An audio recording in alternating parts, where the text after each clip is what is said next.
Oh, that happened faster than usual. Hello, my name is Rob, and I'm from that channel, Performance Check. And I'm live here because I fancied having a bit of a natter, a bit of a chin wag, and I've got something to say about role playing. My channel, Performance Check, started because essentially. I wanted to focus on Dungeons and Dragons videos. I wanted to focus making Dungeons and Dragons videos that also focused on role playing. God, this is great because I'm here to talk to you about intelligence, and my brain is leaking out of my ears, so that isn't going to be a good start. I've also realized that I've got a few things running on my laptop which might be interfering with my connection. So bear with me 1 second. Yes, I'm on my laptop for a change, which is nice, although my camera seems to be playing up, which I'm going to fix after this. So this is actually a video in response to Lloyd's post that he put up later on. I'm going to talk about that in just a second. Quick channel update, first of all. And there isn't too much to speak of other than at some point soon I'm going to be running the game that got cancelled because of my internet connection. I was running a game called, what was it called? I forgot what it was called. The Misties, that's what it was called. That was set in one of the Nine Kingdoms. It was set in Black Mesa, but unfortunately, my connection meant that we had to stop play. It was that bad. So that's going to be coming up at some point. I do need to organize it with the guys, but I'm looking forward to that. And the big news is as something I've mentioned live before, but I'll say it again because I like shilling my own shorts off. Lawkeepers Chapter 10 Equinox is taking place on the 13th of October. So at the end of next week, Friday night. That's going to be like a pretty good week to watch some games as well, because we've got Lawkeepers, and then like a day or two after, I think it's Provokers, and I'm chomping at the bit for some Provokers, guys. Like, I can't even tell you. I was really excited when it was on last time, but then a bloody hurricane came along and made things awkward. Obviously, that's a joke, but yeah, no, I'm really looking forward to Lawkeepers, and I'm really looking forward to watching Provokers as well. So yeah, so that's the channel update, and a little bit of advertising for Provokers as well. Not that it needs it. Wonderful show that it is. So I'm now going to talk to you about the post. So Lloyd basically put up a post regarding high-level stats. He had run a game about wizards, the Red Wizards of Thay, to be precise, and from what I can tell, it was an absolutely fantastic experience. I'm really gutted. I was supposed to be in that game, but forgot completely about it. I was moving house, to be fair, guys. Yeah, and Lloyd was saying how he had a bit of an issue with the presentation of a character that has like a 30+ intelligence, like impossibly intelligent characters that are displaying supernatural levels of intelligence. And his post span to wisdom and charisma as well. Like how do you actually present that as a character? And second of all, how do you then play that character tactically in combat? I mean, let's not forget that D&D predominantly is combat focused. Lloyd said that he didn't feel like he was able to run that character like they were as intelligent as they were on paper. I can't speak. I'm really not hammering home intelligence here at this point in time. So what I thought I'd do is I thought I'd jump on live, talk to you guys, get your thoughts about it, and I'm gonna tell you a few things that I think about it as well. I'm gonna have a sip of tea, I'm gonna have a puff, and then we're gonna let it get going. It's gonna be great. How are we all, by the way? Like, I hope everyone's well. I see Tyler Hurst is here. Tyler says, been waiting for you to do a video riffing off Lloyd's post. Yeah, man. I mean, lately me and Lloyd just jump on streams like we cross streams, as it were. So less of the actual singular going live for me lately, but that's going to change, I'm sure. And hello, Chris, my boy, my right-hand man, my sworn sword, my blue diamond in the darkness says, "What's up, you brilliant bastard? I'm good, man. Thank you very much. I hope you're good too, man." So here we go. This is, first of all, I'm going to tackle the role-playing thing because I think I actually have more to say about the mechanical elements than the actual role-playing, which is weird for me because usually, like I said at the beginning of the video, I'm usually about the role-playing rather than mechanics. I figure there are a lot more people that deal with mechanics in a more concise way than me. I'm kind of rambly, as you might have noticed. So role-play-wise, the thing is, you develop those traits, you develop the confidence, you develop the knack of the character, and how to play them from playing them. And I know that's going to sound obvious, but you don't start with level 30 intelligence, usually. And I'm talking about like actually like playing a character through their levels. Like you usually have the time to get used to your character, get used to the way that they are, get used to their attitudes and opinions. And then slowly you're able to cater those stats into what you're presenting in your role playing. And in terms of actually portraying that, in terms of playing intelligence, well, to be honest, there are a lot of good examples in the media that you can kind of jump onto. I say that, not being able to think of one now. Okay, Sherlock from BBC Sherlock, Benedict Cumberbatch, in my opinion, does a really good job of portraying like hyper intelligence. You know, he's always 10 steps ahead of people, and he's able to sort of like list down exactly what has happened or what people have done on their day before he's met them or whatever, and he can tell them what they were doing last week, which is obviously something that you're not exactly going to be able to do. Or is it? If you have such a high intelligence, then you can ask your DM for you to make a check to be able to do those things. And then once you have the permission, you can then start listing it off. You can tell that NPC exactly what they were doing last week. And then it is your GM's duty to then sort of allow that to be part of the game. You know, it's like a two-way thing. It's going to involve the GM's participation. It's going to involve the player's participation. As a GM, I think it's easier because you are sort of the gatekeeper. You're the one with all the keys. You know, you are the one that's stating what is fact and what is not. So I think that's one quite cool way of doing it in terms of presenting the role playing, and it's allowing like a bit of leeway. Obviously, if you as the GM are thinking, well, that's not what they were doing last week, but if it's something that could fit, and if it's something that you think, yeah, that's actually pretty cool, then let the player have that. As much as you would allow a character to have a really cool moment in combat where you let them describe exactly how they take down an NPC or a boss or a monster. Allow them to do exactly the same thing in their social interactions. Allow them to just take the torch for a second and give them a dressing down in terms of like their intelligence. I mean, using Sherlock as an example, there are obviously other ways. Like, for example, before you go into a battle, you can say, well, can I make a check, please, with my super high intelligence to see how what is the most strategically advantageous way for us to like take down these people when we have like time on our side to prepare. And as a GM, you absolutely allow that. Of course you allow that. You say, well, absolutely, this is some of the things that these monsters are going to be doing. You know this because of this is how they've acted before, or this is because you've read this certain thing, or you heard this with a bit of story or a bit of lore about this. And then you integrate that into the game. And like, this is all just for the role-playing stuff, really. This is just allowing your players to have like the freedom to be able to do that. Now, obviously, somewhere you've got to draw the line, because if they're saying, well, I know that you were, I don't know, I know that you're secretly an assassin that was sent here to exterminate the queen.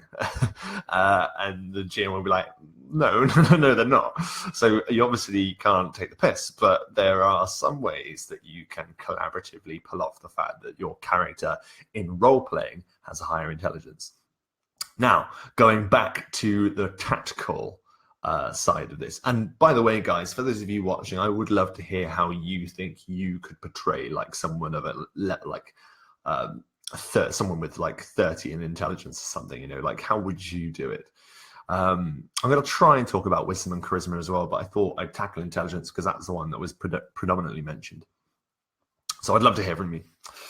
But tactically speaking, as in running like a level 30 wizard in a fight, right? Now, I've heard this said a lot about like high levels, and I am one of those people that sticks up for epic play, epic level play, and for high level play.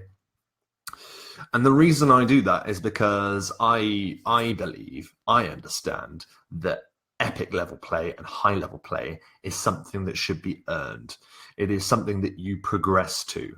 If you start at that level, you are not going to reap the benefits of it. You're just going to be sat there, and more often than not, you'll be frustrated with the outcome. Because there's so much to remember and there's so much to go through, especially if you're a wizard, you know, when you have access to like all the spells, you know, like you're going to become frustrated. You're going to find that it's going to slow the game down. And that can easily be avoided by essentially playing the character from a lower level. When you are lower level, the game is designed in this way. It is very cleverly designed, and a lot of people don't give it enough credit, is that along with the fact that, let's face it, a lot of people who are learning the game will be starting off from a low level, the game introduces different elements of the mechanics as you go up the levels. Not only is this like a character progression thing, it's also like an out-of-game player learning experience. You are learning more about the game the more you level up. That's why at level 3, like the difficulty options up a bit when you get your character archetypes. It's why you unlock more and more as you go. Not only are you rewarding your characters by like getting new abilities, you're actually telling your players, or the game is giving players like more stuff to remember. And the fact is that you're doing that once per level. Now, how often do you level up? Well, quite quickly at the beginning, but then it goes slower and slower and slower. So you're having that time to adjust to all of those different rules, all those different mechanics that you're getting used to. You have time to get used to them. And not only do you have time to get used to them, you have time to work out what works, what doesn't.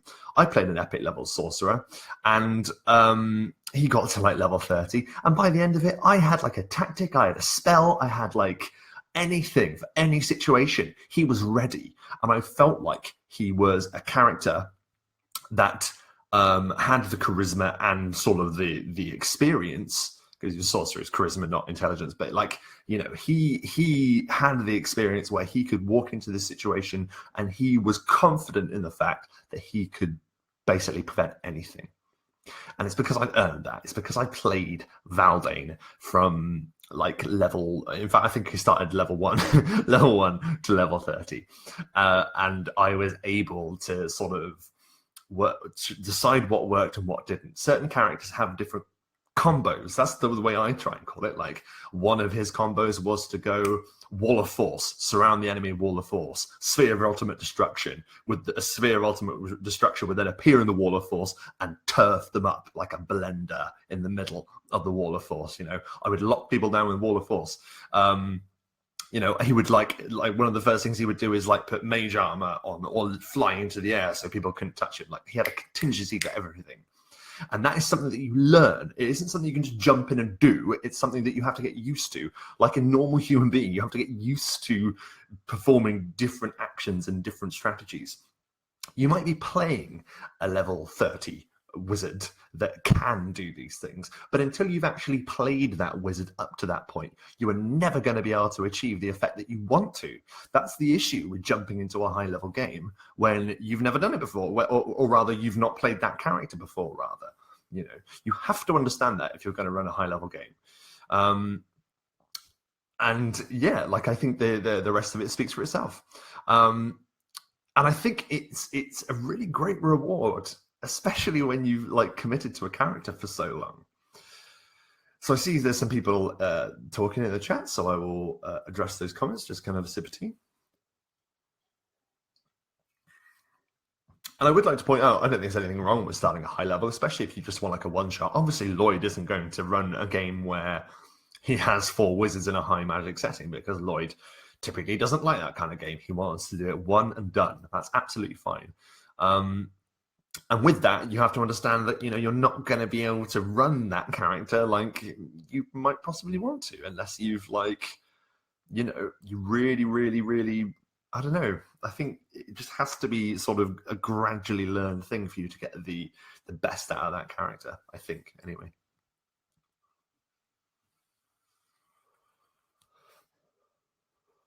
So Jimmy Mahoney says, how would you do a Sherlock Holmes style character as portrayed in the recent movie by Robert Downey Jr., with him visualizing how combat will be and predicting the enemy's moves or attacks?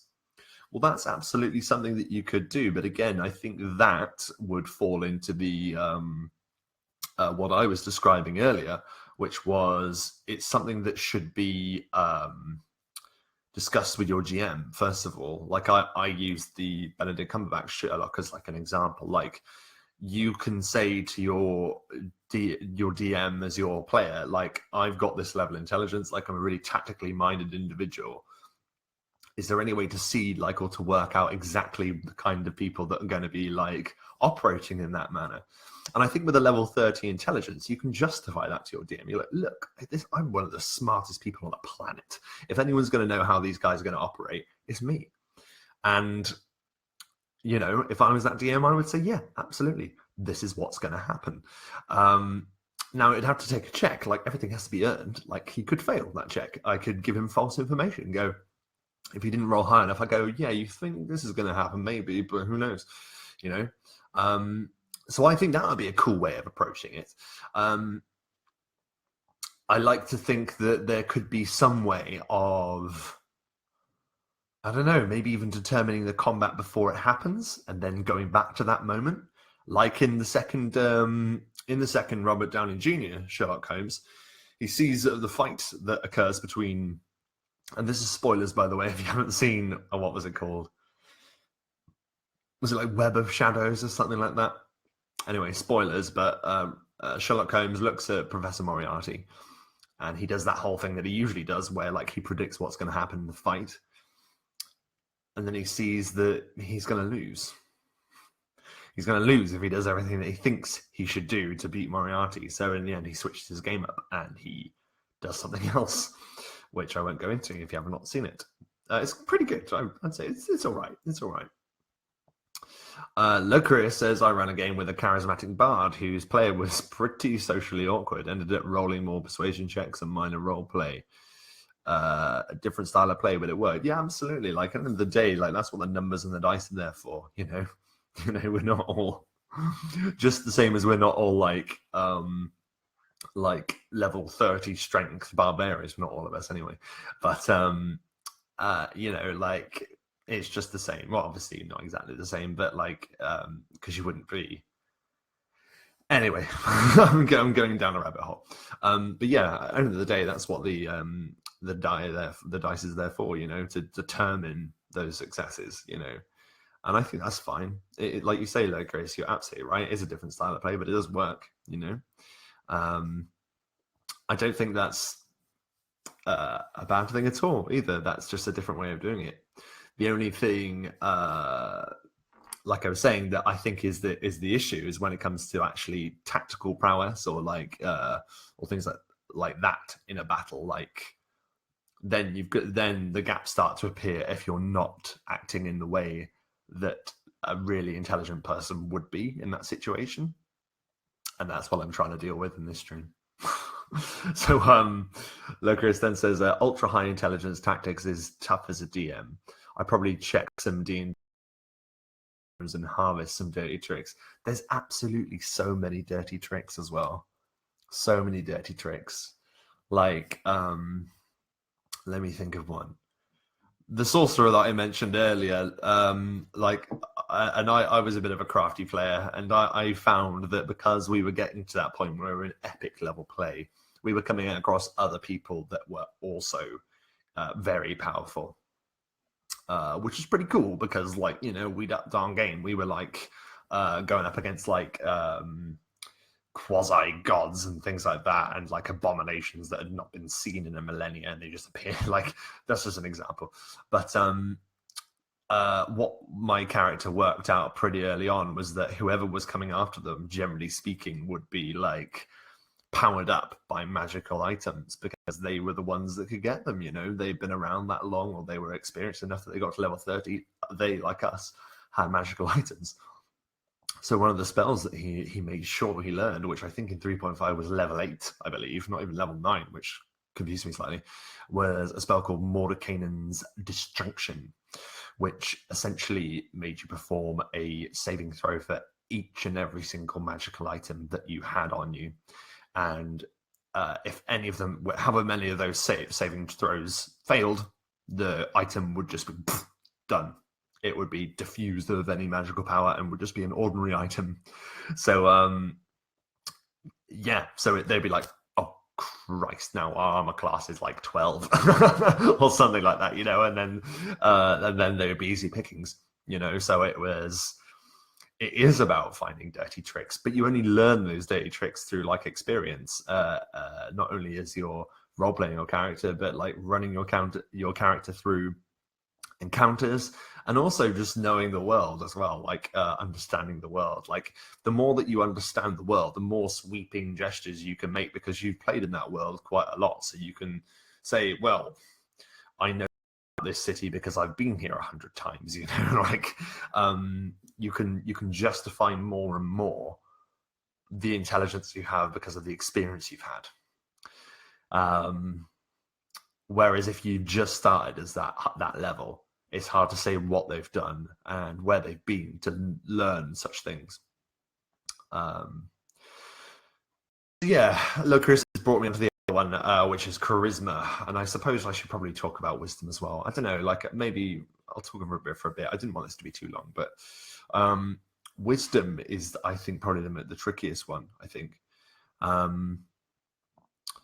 I think it is just about, like, wisdom to me is like common sense, you know. And I've played with a lot of people that lack a lot of common sense, like, and it is something that has to be fostered. No, it's true though. I've known a lot of people that have like very, very wise characters, and then just don't do the wise thing. They don't do it.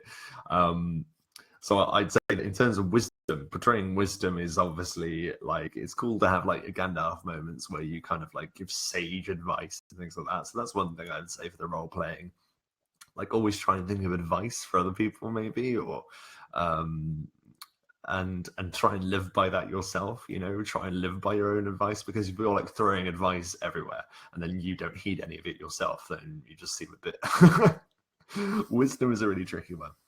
Charisma is also tricky, because if you are, like Lucas was saying, he was playing with a socially awkward person, which is absolutely fine, you know. Like, you know, we don't have to all be, you know, virtuosic and sort of a big mouth about it, you know. Some people just, you know, aren't socially as comfortable socially as others, you know. That's just the world that we live in.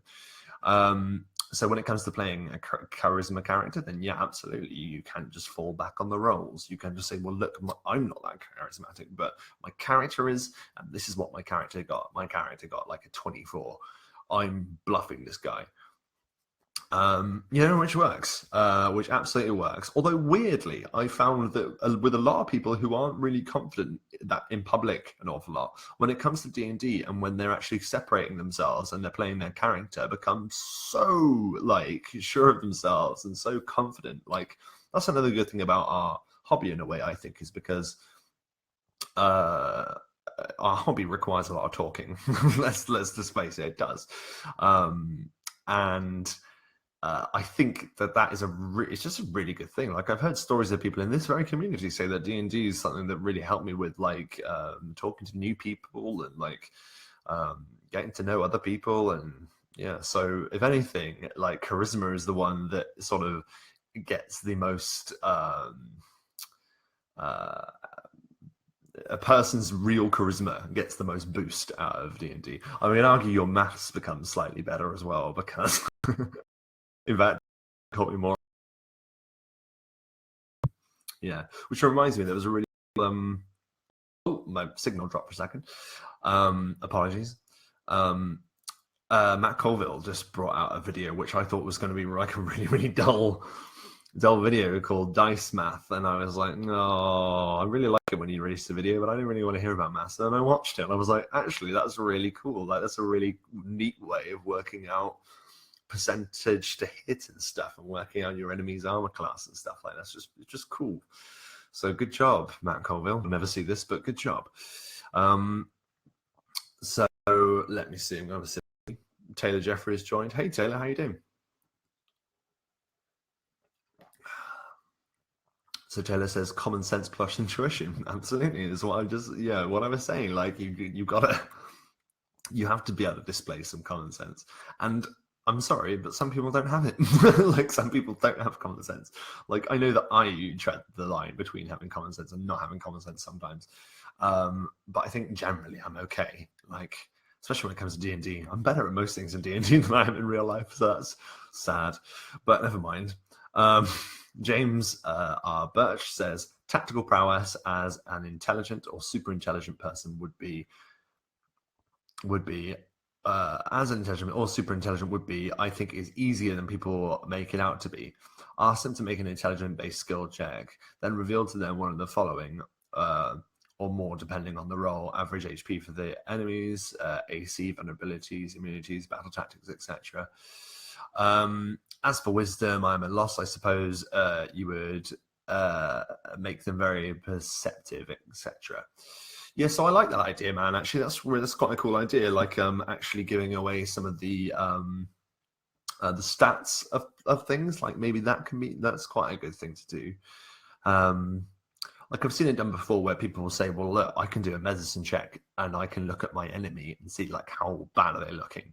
Like that's happened in some of my games before, and I've allowed it because I think that's a really cool way of doing it. Like, does it look like they're about to fall over? You know. So yeah, I think if you can justify the character knowing in some way, like I think the vulnerabilities, I think is like key. I think the vulnerability one is great. I wouldn't say so on like armor class, because like how do you say that? Like you see this guy's armor class is 17, you know, like or at least I suppose you could say, well, he's got like a chink in his armor or something, but that falls into vulnerabilities maybe. I don't know. An average HP, yeah, do it with a medicine check or something. I think they would fall into different categories, I think. But it's a good way of doing it, man. Like taking it into the actual crunch of the game, I think is a great idea. And as for wisdom, yeah, I think you're right. I just think just allow them to be super perceptive and like never be surprised. Like that's the thing. They're just like, I don't know, kind of a feeling that one day this would happen. So that's cool answer, man. I like that. Corin, hey Corin, how's it going? Corin says, high wisdom, low intelligence. I tend to play as someone perceptive with good instincts. Their gut is usually right. They may not have fortune cookie worthy advice, but they are usually right even if they don't know why. Yeah, see, instinct. Yeah, go with my gut, man. Yeah, so I suppose that with wisdom then, you could then rely on telling your players, like if you're running a character that has super high wisdom, you can always be telling them what their instincts are, like what's going on for them, which is pretty cool. Sorry, someone's hitting something with a hammer. Weird. Yeah. So and I think, to be honest, like I think that's some pretty good advice. I think in general, is to just like a bit of leeway, you know, like just as a DM, if you have a character that level of like with that height of intelligence or wisdom or charisma, you gotta give them a bit of leeway, like to play that character, to send like I can't speak. To knock it out of the park, you know, to deliver it home. Like if you let them sort of explore that kind of thing, they'll then find new ways to show you it, you know, rather than not allowing them to.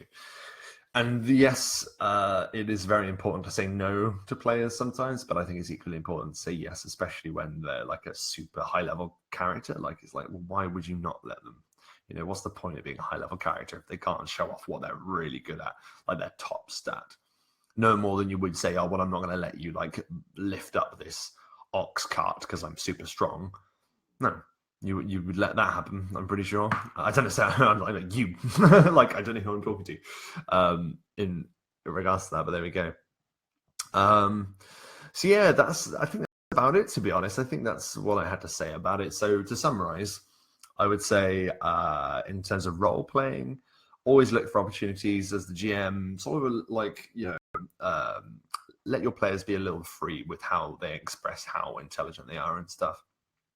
And in terms of the crunch, in terms of tactics, always remember that most of the time you will have had the opportunity to ramp up to this ability level. You would have had the chance to work out all different spell combinations and tactics that you can do. And if you reach that level, you will have survived. And there is a reason you will have survived that long. It's because you're good at what you do. And I think if you remember that, then you can't go wrong. So, I've got another comment. So, Corin says, there is also issues where I might know something, but I'm not sure if my character would make that connection. There have been times I've asked for checks to see if my PC was able to work out. Yeah, like the oldest sort of like frustration in the book, as it were, are riddles. Where, your character might be super smart and might be able to notice patterns and things that you as a normal human being sort of like, you've just got in from work, you're playing some D&D, you're tired, you're not going to pick up on it all the time. You might not be very good at solving riddles. I'm average at riddles at best. So, as a DM, it's best to sort of keep your eye out to that sort of know when, maybe it might be better just for the characters to make the check and not the human being who's holding the piece of paper. So yeah, I think that's it. Well, thank you for watching, guys. If you do think of anything further, by all means, whack it. I'd love to hear your thoughts on how you present higher intelligence and higher wisdom and higher charisma as well. I think it's a really fascinating subject.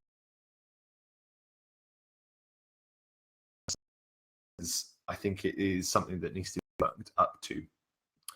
And yeah, I think end of the day, it's worthwhile. If you've got a character that gets to that level, then it's worthwhile sticking around to see what they're like when they get even better. So fantastic. So thank you ever so much for watching. I hope you like this, and I look forward to hearing more from you in the comments.